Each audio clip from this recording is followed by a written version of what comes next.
welcome to Bhagavad Gita. Hari.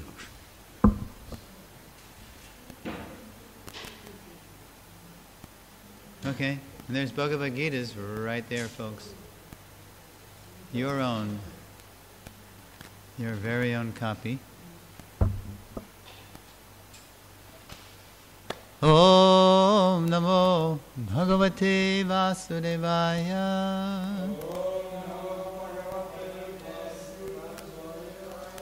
Om Namo Bhagavate Vasudevaya.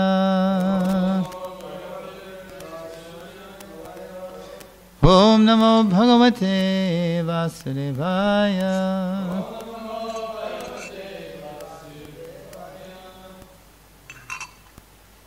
Please turn to page 33, the last page of the introduction, and we're going to sing one of my favorite Gita Mahatmyas.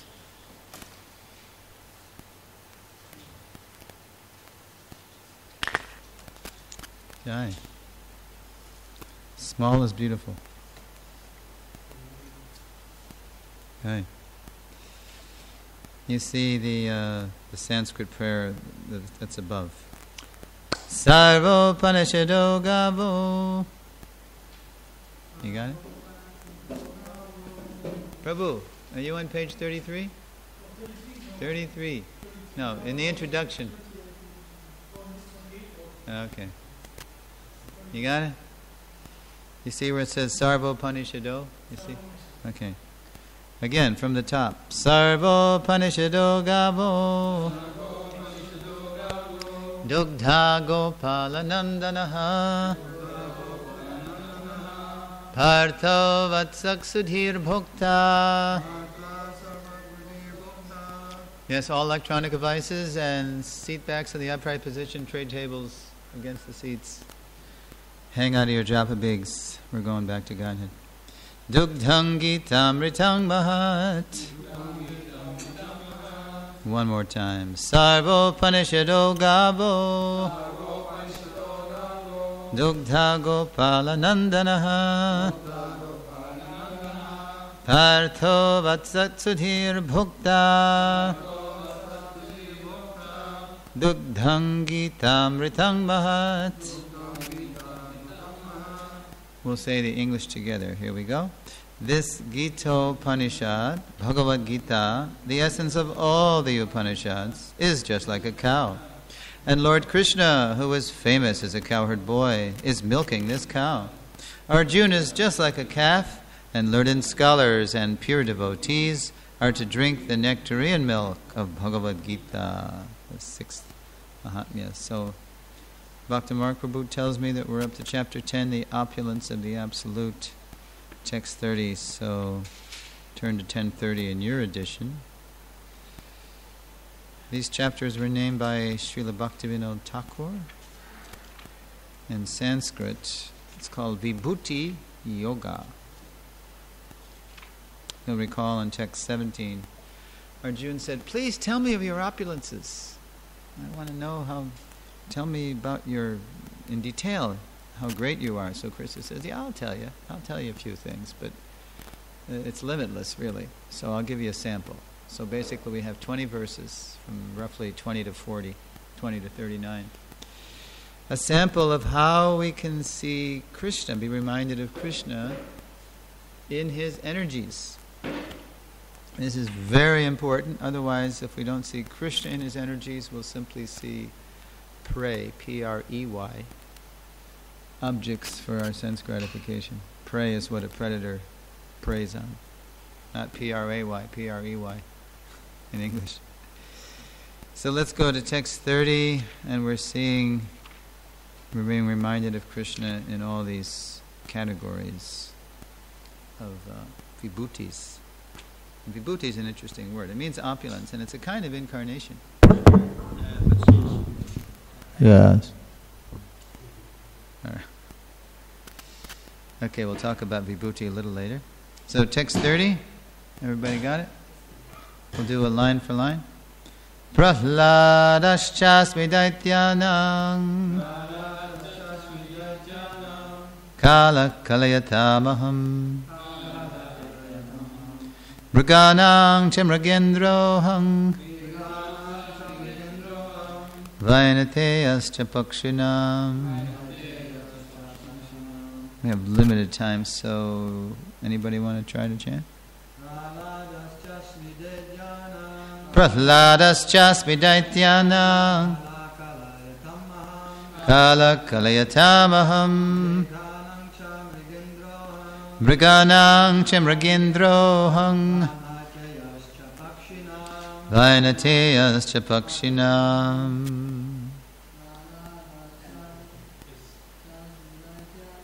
Prahlādascha Daityanang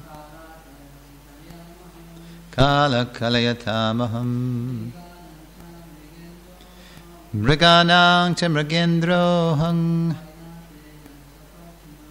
Vainateyascha pakshinam. Word for word. Prahlāda. Prahlād. Cha. Also. Asmi. I am. Daityanam. Of the demons. Kalaha. Time. Kalayatam. Of subduers. Aham. I am. Mriganam. Of animals. Cha. And. Mriga Indraha. The lion.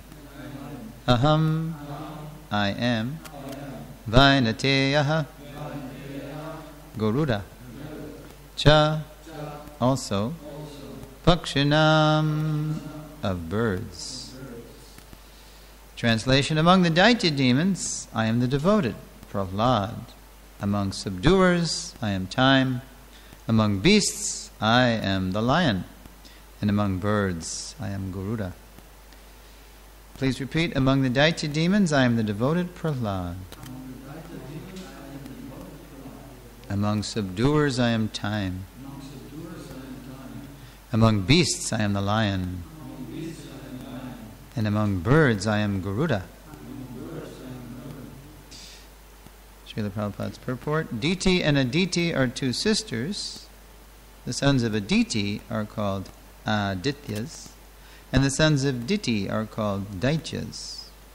All the Adityas are devotees of the Lord, and all the Daityas are atheistic.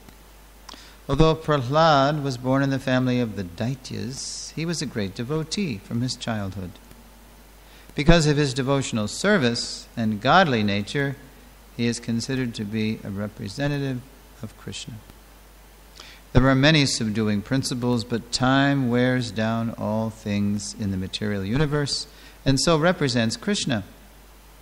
Of the many animals, the lion is the most powerful and ferocious. And of the million varieties of birds, Garuḍa, the bearer of Lord Vishnu, is the greatest. Om Ajnana Timirandasya Jnananjana Shalakaya Chakshuram Militam Yena Tasmai Sri Gurave Namaha. I was born in the darkest ignorance, and my spiritual master is kindly opening my eyes with the torchlight of knowledge. I offer my respectful obeisances unto him. So the opulence of the Absolute, Vibhuti Yoga, at the end of the chapter we'll hear Krishna say, Yad yad vibhuti mat sattvam srimarojitam evava tattareva avagachatvam mamate jongsha sambhavam. But what need is there, Arjuna? And that's the next one. Know that all beautiful, glorious, and mighty creations spring from but a spark of my splendor. Know that all beautiful, glorious, and mighty creations, all these vibhutis, spring from but a spark of my splendor. So that's the whole point behind the chapter. We had a little mini vibhuti yoga in the 7th chapter where Krishna, beginning with Rasoham Absukonteya up to 7:11, Balang Balavatam Shaham, gave us a little peek there at teaching us how to meditate on him in his energies. Taste of water, light of the sun and the moon, syllable Om, heat and fire, etc., etc. And now we have a whole chapter to devoted to that, specifically the last half, 20 through 40. And it's very interesting how Krishna chooses these opulences. The first one, among the Daitya demons, I am the devoted Prahlāda. So this is extraordinary, that of all those in that family line who were forgetting God and were competing with God, ignoring God, ignorance, Prabhupada says, emerged the devotee. Out of that, the ashes, arose the phoenix of Prahlāda Maharaj. So, especially in the first generation of ISKCON devotees, we really identified, I don't know if you folks do, but in the 60s and 70s, when we joined the Hare Krishna movement, it was like, first we dropped out to become counterculture warriors, and then we dropped out of the counterculture to become devotees, right? So we were dropping out of dropping out. We were turning on, tuning in, and dropping out and dropping out. So practically nobody, would have anything to do with us, because we were like the outcasts. Actually, we were the luckiest. But a favorite image was, Lord Nrsimhadev ripping apart the body of Hiranyakashipu, because very often, our fathers, our superiors, all the people that had high hopes for us in the material world, we just turned our backs on, big time, and there was no there was no communicating with them. They didn't understand, So we had to be kind of like little mini Prahlādas in our own, funny way, just to assert our long lost identity as devotees. It was quite a break, quite a unique break. But it was Krishna's arrangement, because we had no shelter. We had no other shelter but Prabhupada's movement.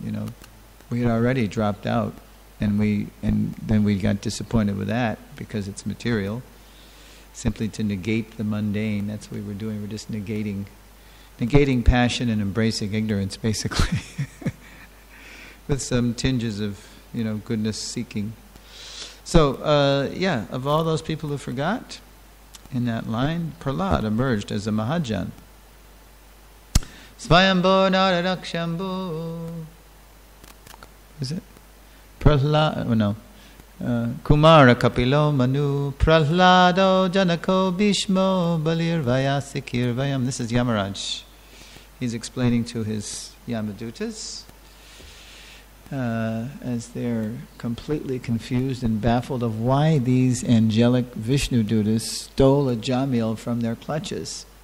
We had a right to claim this guy. He was a sinful guy, and here are these Vishnu Dutas. Who are these people, Yamaraj? Are they more powerful? I thought you were the most powerful. Anyway, that's a whole pastime. So, in the course of preaching to his henchmen, his assistants, Yamaraj lists the Mahajans, the great devotees. Svayambhur, as Lord Brahma, begotten directly of the Father, as our Christian friends tell us. Svayambhu. Svayam, self-born. Svayambhur Narada Muni. Shambhu, Lord Shiva. Kumara, the four Kumaras. Kapilo, Lord Kapila. Manu, Svayambhuva Manu. Prahlāda, Prahlāda Maharaj. Janako, Janaka Maharaj. Bhishmo, grandfather Bhishma. Balir, Bali Maharaj. Vayasikir, Shukadev. Vayam, we, Yamaraj. So Prahlāda, he's born in a demonic family, but he emerges as one of the 12 all-time great super authorities on devotional service in the whole universe. This is extraordinary. So, it doesn't matter where we're born, Belgium, America, India, if we just agree, because just like Prahlāda, he became enlightened in the womb. Can you imagine? Waking up and hearing Narada Muni preach to you. We pointed out in the Founder Acharya seminar, you know what George Harrison woke up to in the womb? I didn't know this until I read Ranchor Prabhu's book. Have you read When the Sun Shines? Oh, it's amazing. You've got to read this book. Anyway, Ranchor did tons of interviews, including George Harrison's mother, Louise, and his sister, who has the same name, Louise. So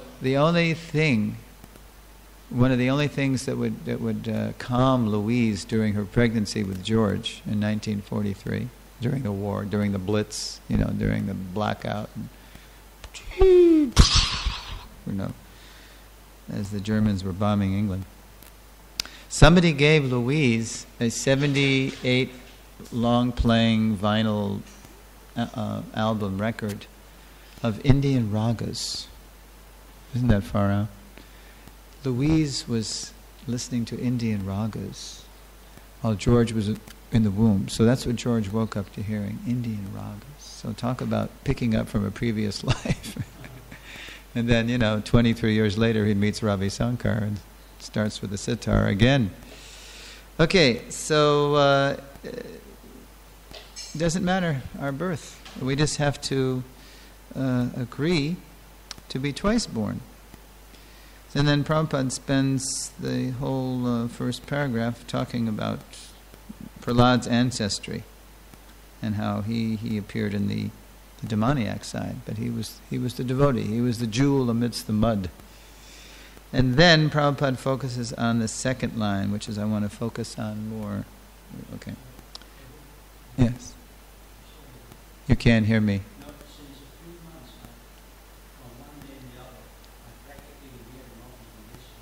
Oh. Yeah, and I talk too fast. Plus I use a lot of American slang. Is this all right? Yeah. Okay. Kala Kaliyatamaham. This, for me, is the most telling, as we say, the significant line. Krishna says, among subduers, I am time.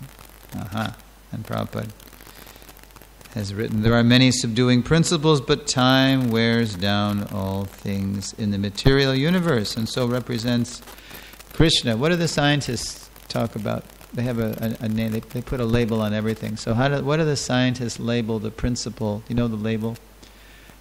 For things over time, they go from a state of wholeness, integrity, to dispersion. What do they call that? Do you know? In English?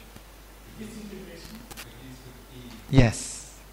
Disintegration is a general, but more scientific jargon. Entropy.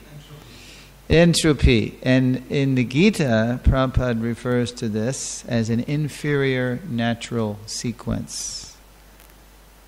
There's time in the spiritual world too. There's sequence. Krishna does things and things happen. But there's no loss. There's no wearing down of time. The superior sequence is that everything increases in eternity, bliss, and knowledge. And here, as soon as we're born, we start dying. We start discerning. I mean, there's an ascendance. Birth, growth, maturation, byproducts, dwindling, and death. It's like whoop. It's like Hiranyakashipu. When Hiranyakashipu was fighting Lord Nrsimhadev, at first, just to have some fun with Hiranyakashipu, Lord Nrsimhadev let him slip out of his hands, right? And so Hiranyakashipu got really fired up, like, all right, So that's us. Every time we come into this place to try to control and enjoy separate from Krishna, we say in English, feeling our oats. We start growing and then we peak, at about 25 or whatever it is. And then it's all whoop. So there's a message there, time. We say in English, Father Time. Do you say that in your? Yeah. So time is trying to teach us something. You're not the supreme. You're not the center. Give up your God project. Get with the program. This is a correctional institution. Reform your consciousness. So there's a big verse. Who knows the big time verse in the Gita? Big time. That's no pun intended.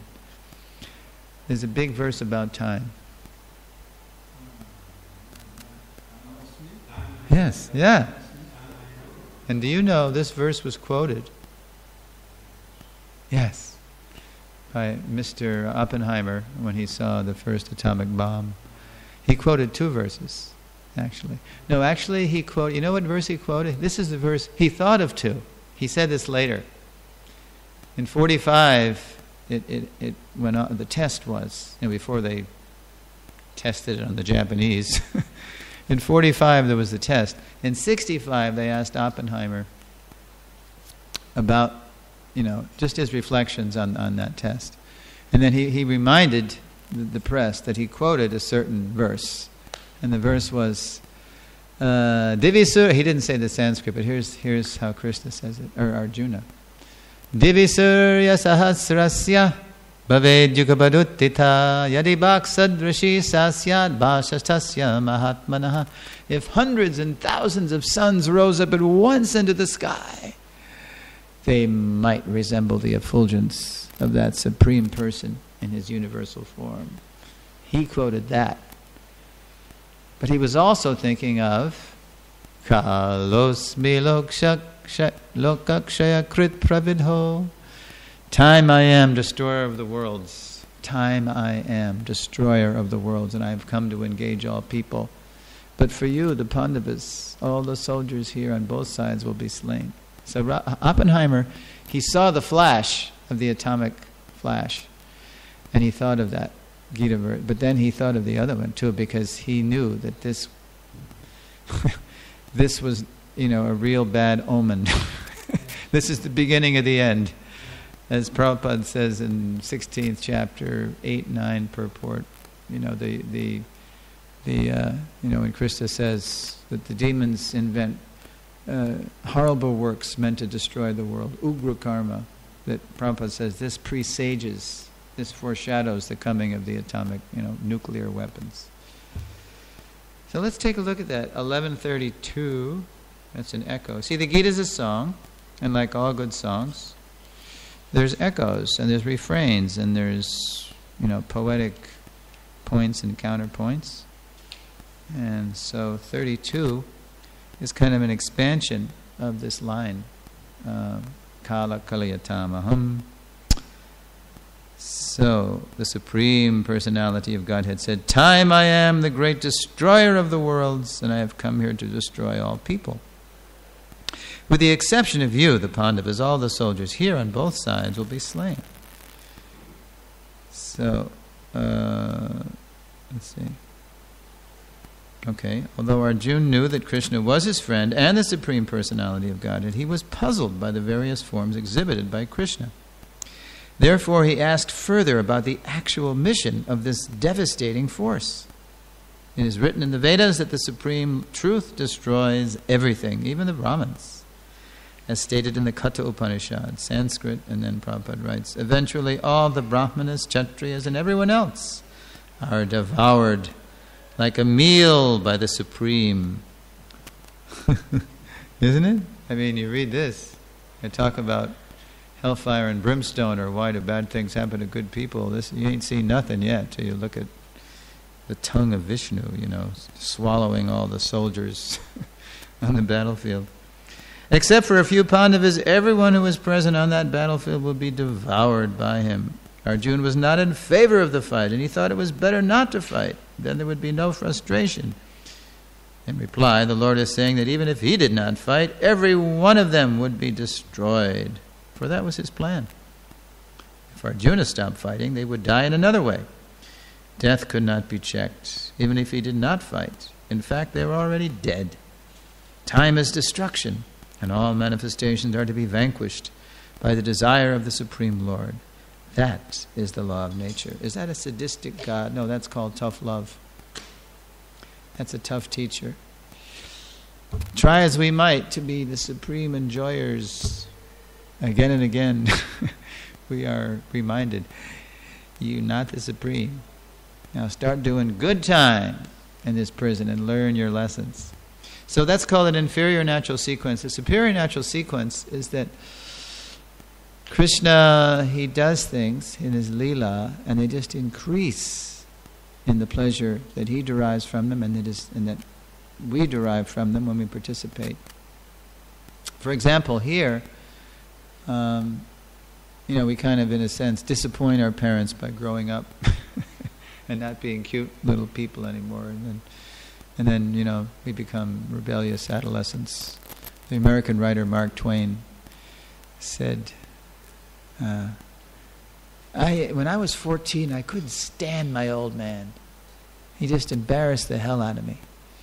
And then when I got to be 19, I was amazed at how much he learned.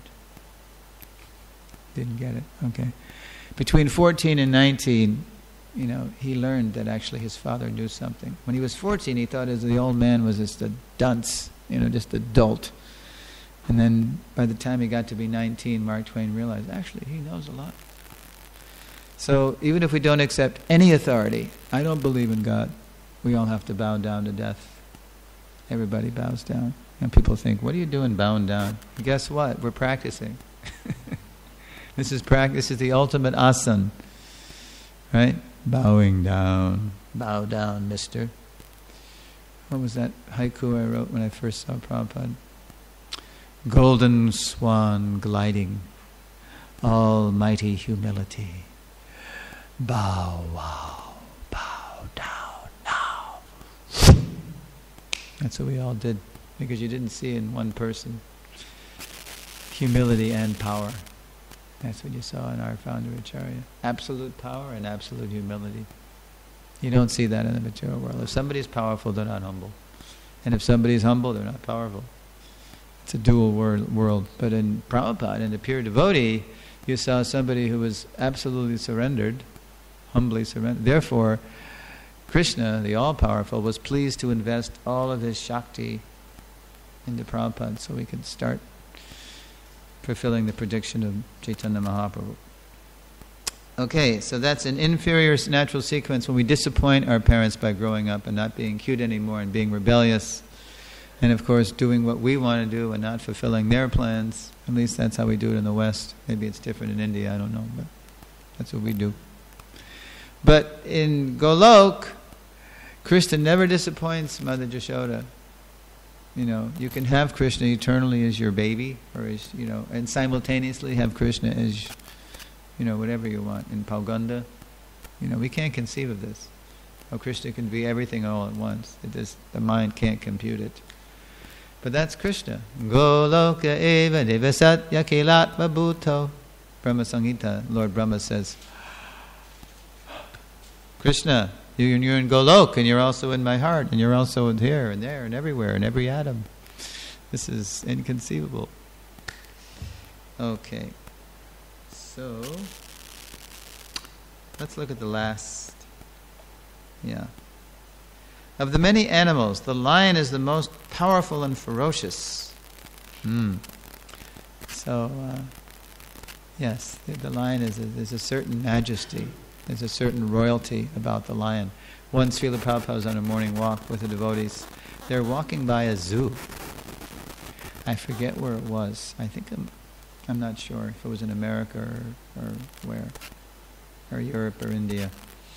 But when they walked by the lion, a devotee started taunting the lion, and Prabhupada stopped him. He said, "Do not do that. After all, he's lion. He's lion. Don't tease the poor captive king. He's the king of the jungle, so you have to respect him." So Prabhupada was seeing him not just as an animal in the zoo, to be gawked at like a tourist, but he was respecting. Here's a vibhuti of Krishna. Here's a little hint, a spark, as Krishna says later, Yad Vyati Vibhuti Mat Sattvam, a spark of Krishna's royal splendor.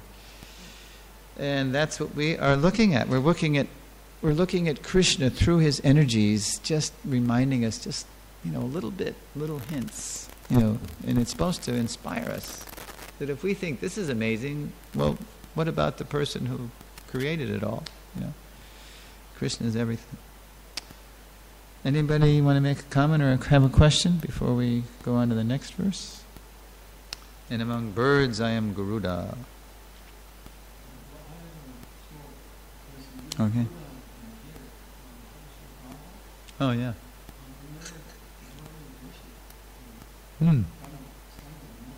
Uh-huh. I don't know. I'm really weak on, deities and worship and what's proper. I don't know that stuff at all. I should take the deity worship course in Mayapur, to learn, to grow up, and get past 1971. But I do know one thing. That when you have, that's really, it's kind of small, and it is kind of, it's like a decoration. It's not, like you say, we don't do puja.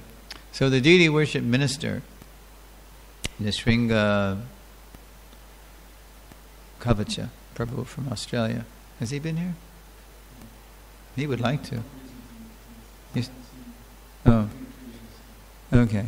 Yeah, he's an Aussie, Australian devotee, and he's a deity worship minister. So I asked him a question. I said, Sringa Kavacha Prabhu, some Indians in Hawaii donated a big statue to the Hawaii Honolulu temple of Ganesh. Somehow they had it and they didn't, have any more use for it, or they weren't able to properly respect, Ganapati, Ganesh. So they just gave it to the temple. And so it's just standing outside, kind of under some Hawaiian palm fronds, a little bit protected, not really. And it looks nice, it looks nice, but it's not being worshipped. So Nishinga Kavacha Prabhu didn't kind of like that, because it's a really prominent murti, and it's just there, and it's kind of at the mercy of the weather. And he made a comment. He said, deities are not garden gnomes. They're not, just decorations in a garden. If you're going to have a form of a worshipable deva or Krishna, there should be at least some shelter and some kind of regular respect offered. Beyond that, I can't say. What do you say, Prabhu? Maybe you know more. You look like you're... Yeah, right. Oh, and here's an interesting remark, since you said that, deity should be worshipped. Our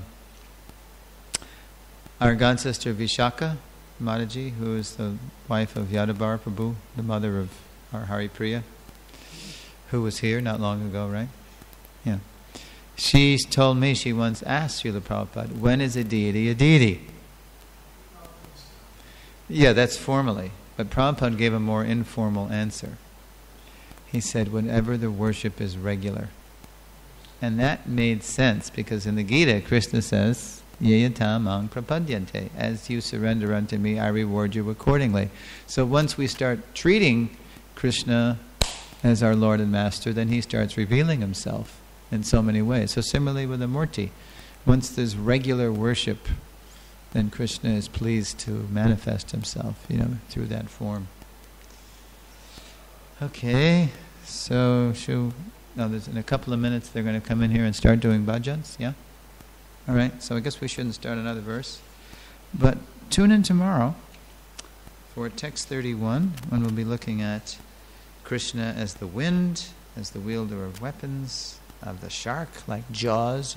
People go see Jaws and they want to be scared or amazed. Well, that's actually a hint of Krishna's opulence. And the Ganga.